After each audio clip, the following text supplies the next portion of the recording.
Hi everyone. இந்த ஒரு நிமிட கதை அப்படின்ற ஒரு விஷயம் பார்க்கலாம். இன்னைக்கு நம்ம எடுத்திருக்கிற டாபிக் வந்துட்டு மிஸ்ட் கால். ஒரு மிஸ்ட் கால் வந்து அவளோட வாழ்க்கையே மாற்றிடுச்சு அப்படின்னு சொல்லலாம். ஒரு மாலை 7 மணி இருக்கும். அனு வேலை முடிச்சுட்டு வீட்டுக்கு வராங்க. ஃபோன் சைலண்ட்ல இருக்கு. பாக்குறாங்க, 12 மிஸ்ட் கால் இருக்கு. யாருன்னு பார்த்தா அவங்க அப்பா. ஸோ கோவமா கால் பேக் பண்றாங்க அவங்க அப்பாவுக்கு. ஏன்னா ஒரு வாட்டி கால் பண்ணேன் எடுக்கல அப்படின்னா விட்டுற வேண்டியது தானே, எதுக்கு 12 தடவை பண்ணணும் அப்படின்னா அவ்வளோ கோவம் வருது. ஆஃபீஸ்ல பிஸியா இருக்குன்னு தெரியாது அப்பாக்கு அப்படின்னு சொல்லிட்டு கால் பேக் பண்றாங்க.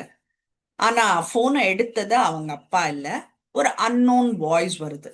மேடம், உங்க அப்பா ஹாஸ்பிட்டல்ல அட்மிட் ஆயிருக்காங்க, நான் தான் அட்மிட் பண்ணேன் அப்படின்னுட்டுன்னு ஒருத்தர் பேசுறாரு. அந்த ஒரு செகண்ட், அந்த ஒரு நொடி அவங்க மனசு அப்படியே ஃப்ரீஸ் ஆயிடுச்சு. ஸோ அவங்க என்ன ஹாஸ்பிட்டல்னு தெரிஞ்சுட்டு அந்த ஹாஸ்பிட்டலுக்கு ஓடுறாங்க. டாக்டர் கிட்ட போறாங்க. டாக்டர் சொல்றாரு, டைம்க்கு கால் அட்டன் பண்ணியிருந்தா அப்படின்னுட்டுன்னு ஒரு ஸ்பேஸ் கொடுக்குறாரு, ஒரு பாஸ் கொடுக்குறாரு. டென்ஷன் அவாய்ட் பண்ணிருக்கலாம், ஆனா thankfully now he is safe அப்படின்னு சொல்றாரு. அப்பா பெட்ல இத பார்த்துட்டு சிரிச்சுட்டே படுத்துட்டு இருக்காரு. அப்ப சொல்றாரு, போன் சைலண்ட்ல வைக்காதமான்னு நான் உனக்கு எத்தனை தடவைமா சொல்றது அப்படின்னு கேக்குறாரு.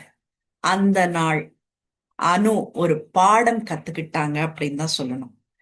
பிஸி வாழ்க்கை முக்கியம் தாங்க, ஆனா நம்மளோட அப்பா அம்மா, என்ன பெற்ற குழந்தைகள், இல்ல அண்ணன் தம்பி, இவங்கெல்லாம் ரொம்ப முக்கியம்.